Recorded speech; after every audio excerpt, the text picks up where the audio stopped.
प्रिय छात्रों, मिथिलेश ज्ञान एकेडमी में आपका हार्दिक स्वागत है। आज हम लोग पढ़ेंगे प्रश्नावली 4.4 का प्रश्न क्रमांक 3, जिसमें दिया है क्या एक ऐसी आम की बगिया बनाना संभव है जिसकी लंबाई चौड़ाई से दोगुनी हो और उसका क्षेत्रफल 800 मीटर स्क्वायर हो। यदि है तो उसकी लंबाई और चौड़ाई ज्ञात कीजिए। देखिए, प्रश्न जैसा कि दिया है उसमें एक आम की बगिया है। तो आम की बगिया है, इसका मतलब एक ऐसा क्षेत्र जिसमें आम के कई सारे वृक्ष हों, उस क्षेत्र को हम बगिया बोलेंगे। तो बगिया के बारे में दिया है कि उसकी जो लंबाई है वो चौड़ाई से दोगुनी है। इसका मतलब क्या हुआ कि वह जो क्षेत्र है वो आयताकार है। किस प्रकार का है? आयताकार है। ये प्रश्न ने हमको बता दिया, प्रश्न स्पष्ट कर रहा है कि जो बगिया है वो आयताकार है। तो हम इस प्रश्न में आयत के फार्मूले का इस्तेमाल करेंगे जहां जरूरत पड़ेगी वहां। तो सबसे पहले हम इस प्रश्न में कहां से स्टार्टिंग करें, ये प्रॉब्लम होती है। तो हमने बार बार बताया है कि जो सबसे छोटा होता है उसी को हम मान लेंगे। तो लंबाई और चौड़ाई में छोटा कौन होता है? चौड़ाई छोटी होती है, सीधी सी बात है। तो चौड़ाई को हम मान लेंगे कि x मीटर है। कितना है? x मीटर है। तो वही अपने हल में नीचे एक लाइन हम लिखेंगे। हाँ, तो हमने अपने हल में यह मान लिया कि बगिया की चौड़ाई x मीटर है। तो ये बात आपको समझ में आई होगी। अब प्रश्न जैसे जैसे हमसे कह रहा है ठीक वैसे वैसे करेंगे। तो प्रश्न कैसे कैसे कह रहा है? क्या एक ऐसी आम की बगिया बनाना संभव है जिसकी लंबाई, यहां से स्टार्ट होता है, ध्यान से देखिएगा, जिसकी लंबाई चौड़ाई से दोगुनी है। तो लंबाई स्पष्ट हो गई कि चौड़ाई से दोगुनी है। जब चौड़ाई को हमने x मान लिया है तो उसकी लंबाई क्या होगी? 2 गुणे x होगी, सीधी सी बात है। तो हम नीचे फिर से एक लाइन लिखेंगे, अतः बगिया की लंबाई 2x मीटर होगी। हाँ, तो हमने लिख दिया कि अतः बगिया की लंबाई बराबर 2x मीटर। तो 2x मीटर आपको समझ में आया होगा। अब प्रश्न आगे क्या कह रहा है? लंबाई चौड़ाई से दोगुनी हो, वहां तक तो हमने हल कर लिया। और उसका, ध्यान से देखिएगा, उसका क्षेत्रफल 800 मीटर स्क्वायर हो। उसका क्षेत्रफल किसका? उस बगिया का क्षेत्रफल 800 मीटर स्क्वायर है। तो जैसा कि मैंने बताया, जब लंबाई और चौड़ाई डिफरेंट टाइप की है, अर्थात आयत है, वो बगिया आयत के आकार की है, तो हम आयत के फार्मूले का इसमें इस्तेमाल करेंगे, ऐसा हमारा प्रश्न स्पष्ट कर रहा है। तो हम यहाँ पर आयत के क्षेत्रफल का फार्मूला लगाएंगे और आयत के क्षेत्रफल का फार्मूला क्या होता है कि लंबाई गुणे चौड़ाई बराबर होता है आयत का क्षेत्रफल। तो वही हम नीचे एक लाइन फिर से लिखेंगे।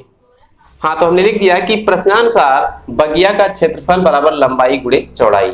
ऐसा हमको प्रश्न कह रहा है कि हम आयत के आकार के हैं, तो हमें आयत का फार्मूला इस्तेमाल कर लीजिए। तो बगिया का क्षेत्रफल कितना दिया है, ध्यान से देखिए, 800 मीटर स्क्वायर। तो यहां लिख देंगे 800 मीटर स्क्वायर बराबर कितना होगा? लंबाई, और लंबाई कितनी हमको मिली है? 2x। ध्यान से देखते रहिएगा, 2x मीटर ऐसा लिख देंगे, फिर गुणे का चिन्ह लगा देंगे ज्यों कहते हैं। चौड़ाई कितनी है? x मीटर, x मीटर हम लिख देंगे ज्यों कहते हो। अब देखिए ध्यान से नीचे लिखेंगे हम, या 800 मीटर स्क्वायर को ज्यों कहते हो बराबर, देखिए 2x का गुणा x में होगा तो हमको मिलेगा 2x स्क्वायर, मीटर का गुणा मीटर में होगा तो हमको मिलेगा मीटर स्क्वायर।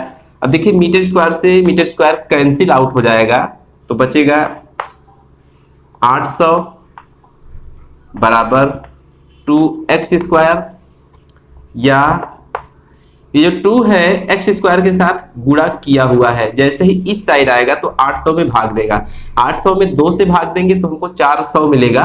तो यहाँ बचेगा 400 और बराबर यहाँ बचेगा x स्क्वायर, या